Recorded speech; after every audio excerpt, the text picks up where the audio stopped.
എല്ലാവർക്കും സുഖമാണെന്ന് വിശ്വസിക്കുന്നു. ഡെയിലി അപ്ഡേറ്റിലേക്ക് എല്ലാവർക്കും സ്വാഗതം. നാളെ ഏപ്രിൽ 6-ാം തീയതിയും തുറന്നുള്ള ദിവസങ്ങളിലും നിങ്ങൾ ശ്രദ്ധിക്കേണ്ട വളരെ പ്രധാനപ്പെട്ട കാര്യങ്ങളാണ് ഈ ഒരു വീഡിയോയിൽ വ്യക്തമാക്കുന്നത്. വീഡിയോയുടെ വിശദാംശങ്ങളിലേക്ക് കടക്കുന്നതിന് മുമ്പ് കൂടുതൽ ആളുകളിലേക്ക് ഇൻഫർമേഷൻ എത്താൻ വേണ്ടി തീർച്ചയായിട്ടും നിങ്ങളൊന്ന് ലൈക്ക് ചെയ്ത് കാണുക. ഫേസ്ബുക്കിലൂടെ കാണുന്ന ആളുകൾ ഫോളോ ചെയ്യുക. വീഡിയോയുടെ വിശദമായ വിവരങ്ങളിലേക്ക് വരാം. ഇതിൽ ആദ്യത്തെ അറിയിപ്പായിട്ട് പറയാനുള്ളത്, സംസ്ഥാനത്ത് മാർച്ച് മാസത്തെ റേഷൻ വിതരണം നാളെ ഏപ്രിൽ 6-ാം തീയതിയോട് കൂടിയിട്ട് അവസാനിക്കും. കഴിഞ്ഞ മാസം ഒരുപാട് റേഷൻ അവധി ദിവസങ്ങൾ ഉണ്ടായതുകൊണ്ടും NFSI ഗോഡൌണുകളിലെ വാർഷിക കണക്കെടുപ്പ് കാരണവുമാണ് മാർച്ച് മാസത്തെ റേഷൻ വിതരണം ഒരാഴ്ച കൂടി നീട്ടിയത്. ഇതോടുകൂടിയിട്ട് മാർച്ച് മാസത്തെ റേഷൻ വാങ്ങാനുള്ള അവസരം നാളെ അവസാനിക്കുകയാണ്. ഇനിയും ആരെങ്കിലും മാർച്ച് മാസത്തെ റേഷൻ വാങ്ങാനുണ്ട് എങ്കിൽ റേഷൻ നാളെ തന്നെ പോയിട്ട് വാങ്ങണമെന്ന് പ്രത്യേകമായിട്ട് ഓർമ്മിപ്പിക്കുകയാണ്. ഏപ്രിൽ മാസത്തെ റേഷൻ വിതരണം ഏപ്രിൽ 8-ാം തീയതി തിങ്കളാഴ്ച മുതൽ ആരംഭിക്കുന്നതാണ്.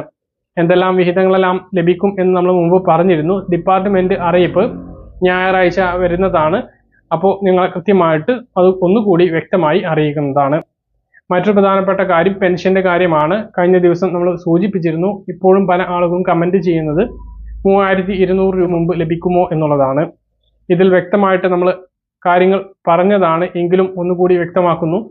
4800 രൂപ വിഷു, ഈസ്റ്റർ, റംസാൻ പെൻഷനായിട്ട് വിതരണം ചെയ്യും എന്നാണ് ധനമന്ത്രിയും മുഖ്യമന്ത്രിയും അറിയിച്ചിട്ടുള്ളത്.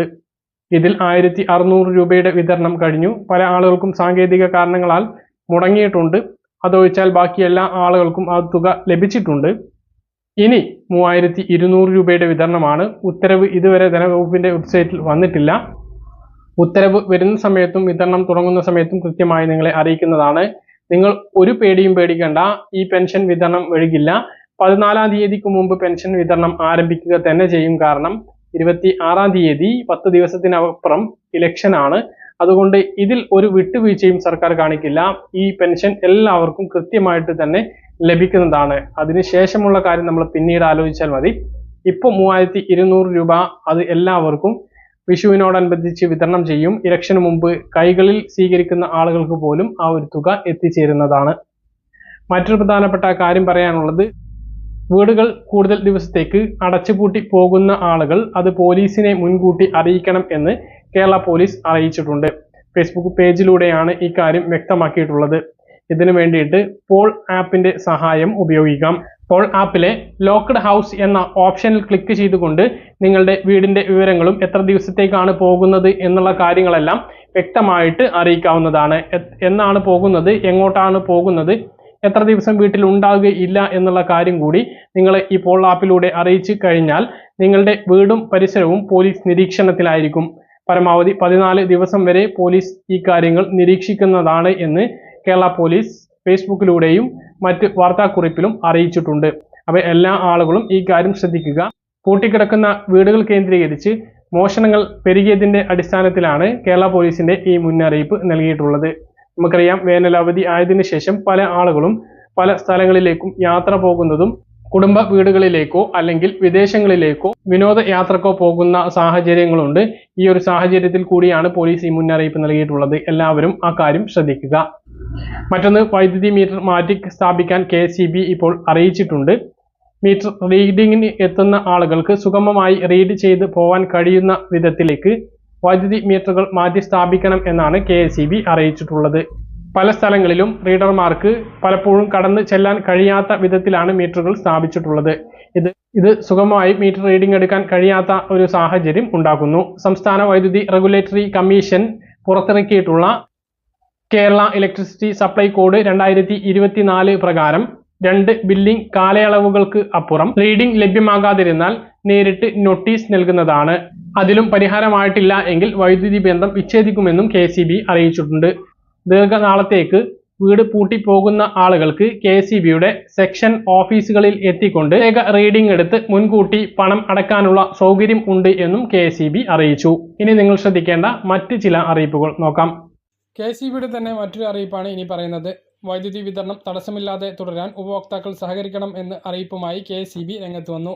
സംസ്ഥാനത്തെ ചില ഭാഗങ്ങളിലെങ്കിലും വൈകുന്നേരം 6 മണി മുതൽ രാത്രി 12 മണി വരെ വൈദ്യുതി തടസ്സപ്പെടുന്നുണ്ട് എന്ന പരാതി വ്യാപകമാണ്.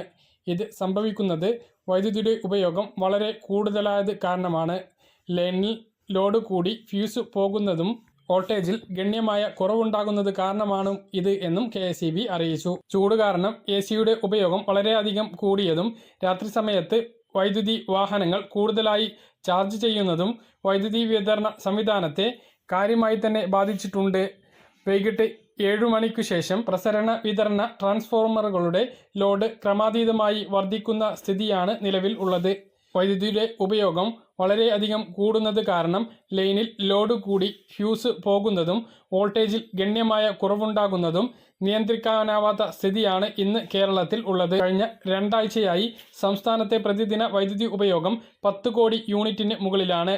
വൈദ്യുതി ഉപയോഗത്തിലെ സർവകാല റെക്കോർഡാണ് 10.77 കോടി യൂണിറ്റ്. ഇത് കഴിഞ്ഞ ദിവസമാണ് രേഖപ്പെടുത്തിയത്. കഴിഞ്ഞ മാസം വരെ പീക്ക് ഹവർ 6 മുതൽ 10 മണി വരെ ആയിരുന്നു എങ്കിൽ ഇപ്പോൾ അത് 6 മണി മുതൽ രാത്രി 12 മണി വരെ ആയിട്ടുണ്ട്. ഉപഭോക്താക്കളുടെ സഹകരണം ഉണ്ടെങ്കിൽ വൈദ്യുതി വിതരണം തടസ്സരഹിതമായി നിർവഹിക്കാൻ KSEBക്ക് കഴിയും.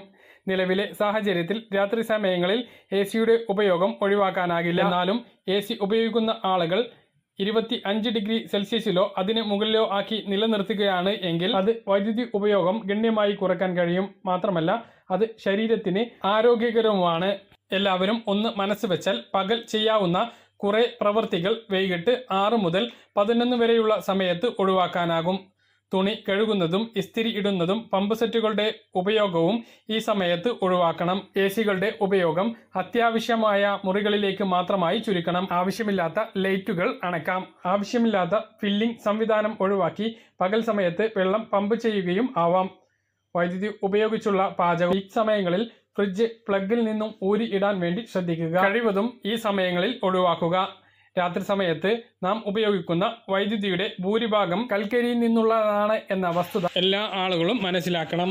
നിലവിലെ പ്രതികൂല സാഹചര്യം കണക്കിലെടുത്ത് മാന്യ ഉപഭോക്താക്കൾ സഹകരിക്കണം എന്ന് KSEB ആവശ്യപ്പെട്ടിട്ടുണ്ട്. സംസ്ഥാനത്ത് പത്രികകളുടെ സൂക്ഷ്മ പരിശോധന കഴിഞ്ഞ് പത്രികകൾ തള്ളിയതോടുകൂടി തിരഞ്ഞെടുപ്പ് ചിത്രത്തിൽ സ്ഥാനാർത്ഥികളുടെ അന്തിമ രൂപമായി. വോട്ട് ചെയ്യാൻ ഉദ്ദേശിക്കുന്ന സ്ഥാനാർത്ഥികളെക്കുറിച്ചുള്ള അടിസ്ഥാന വിവരങ്ങൾ നിങ്ങൾക്ക് അറിയണോ എന്നുണ്ട് എങ്കിൽ നോ യുവർ കാൻഡിഡേറ്റ് എന്ന ആപ്പ് ഉപയോഗിച്ച് അഥവാ KYC ആപ്പ് ഉപയോഗിച്ച് നിങ്ങൾക്ക് കൃത്യമായി അറിയാനാകും. സ്ഥാനാർത്ഥികളുടെ വിവരങ്ങൾ ലഭ്യമാക്കിക്കൊണ്ട് സുതാര്യവും കാര്യക്ഷമവുമായ തെരഞ്ഞെടുപ്പ് ഉറപ്പാക്കുക എന്നത് ലക്ഷ്യമിട്ടാണ് ഇലക്ഷൻ കമ്മീഷൻ ഇത്തരത്തിലൊരു ആപ്പ് ഒരുക്കിയിട്ടുള്ളത്. സ്ഥാനാർത്ഥികളുടെ പേര് വിവരങ്ങൾ, പാർട്ടി, മത്സരിക്കുന്ന മണ്ഡലം, അവരുടെ പേരിൽ നിലവിലുള്ളതോ മുമ്പ് ഉണ്ടായിരുന്നതോ ആയ കേസുകളുടെ വിവരങ്ങൾ, മറ്റ് സാമ്പത്തിക വിവരങ്ങൾ തുടങ്ങിയവയെല്ലാം ഈ ആപ്പിൽ ലഭ്യമാകും. നാമനിർദ്ദേശ പത്രികയുടെ കൂടെ സമർപ്പിച്ചിട്ടുള്ള സത്യവാങ്മൂലം ഉൾപ്പെടെ പൊതുജനങ്ങൾക്ക് പരിശോധിക്കാൻ സാധിക്കും.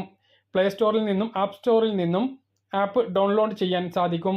ഒരു മണ്ഡലത്തിലെ എല്ലാ സ്ഥാനാർത്ഥികളുടെയും വിവരങ്ങൾ ലഭ്യമാവണം എങ്കിൽ തൊട്ടു താഴെയുള്ള സെലക്ട് ക്രൈറ്റീരിയ ലിങ്കിൽ ക്ലിക്ക് ചെയ്യുന്നതിലൂടെ സാധിക്കും. പാനൂരിൽ ഇന്നലെ നടന്ന ബോംബ് സ്ഫോടനത്തിൽ CPM-നെതിരെ രൂക്ഷ വിമർശനവുമായി വടകര UDF സ്ഥാനാർത്ഥി ഷാഫി പറമ്പിൽ രംഗത്തെത്തി.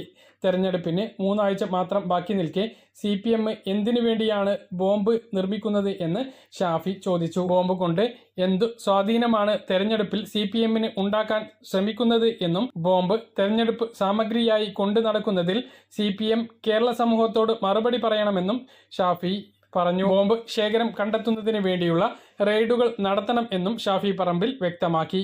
കുതിച്ചു കയറിയ സ്വർണ്ണവില അല്പം കുറഞ്ഞു. പവന് 360 രൂപയാണ് കുറഞ്ഞത്. ഗ്രാമിന് 45 രൂപ കുറഞ്ഞ് 6415 രൂപയും പവന് 360 രൂപ കുറഞ്ഞ് 51,320 രൂപയിലും എത്തിയിട്ടുണ്ട്. മറ്റൊരു പ്രധാനപ്പെട്ട അറിയിപ്പ്, ഉപഭോക്താക്കൾക്ക് മുന്നറിയിപ്പുമായി രംഗത്ത് വന്നിരിക്കുകയാണ് പ്രമുഖ ബാങ്കായ ICICI ബാങ്ക്. ബാങ്കുകളുടെ പേരിൽ സൈബർ കുറ്റവാളികൾ വ്യാജ ആപ്പുകളും വെബ്സൈറ്റുകളും പ്രചരിപ്പിക്കുകയും അവയിൽ നിരവധി ഉപഭോക്താക്കൾ വഞ്ചിതരാകുകയും ചെയ്ത സാഹചര്യത്തിലാണ് ജാഗ്രതാ മുന്നറിയിപ്പ് എന്നും അവർ വ്യക്തമാക്കി. ഇത്തരം തട്ടിപ്പുകളിൽ നിന്നും രക്ഷയ്ക്കായി ഫോണിൽ ലഭ്യമായ ആപ്പ് സ്റ്റോറുകളിൽ നിന്ന് മാത്രം ആപ്പുകൾ ഇൻസ്റ്റാൾ ചെയ്യുക. ഫോൺ കൃത്യമായി അപ്ഡേറ്റ് ചെയ്യുക. ആപ്പുകൾ വരുന്ന അപ്ഡേഷനുകളും നിർദ്ദേശങ്ങളും ചെയ്യുക. സംശയം തോന്നുന്ന വെബ്സൈറ്റുകൾ സന്ദർശിക്കാതെ ഇരിക്കുക. APK ഫയലായി ലഭിക്കുന്ന ആപ്പുകൾ ഇൻസ്റ്റാൾ ചെയ്യാതിരിക്കുക. പറഞ്ഞ കാര്യങ്ങൾ കൃത്യമായിട്ട് മനസ്സിലാണെന്ന് കരുതുന്നു. ഇതുപോലുള്ള ഇൻഫർമേഷൻ ലഭിക്കാൻ ചാനൽ സബ്സ്ക്രൈബ് ചെയ്യുക, ബെൽ ഐക്കൺ എനേബിൾ ചെയ്ത് വെക്കുക. മറ്റൊരു വീഡിയോയുമായി നമുക്ക് വീണ്ടും കാണാം. ദൂരെ ബൈ.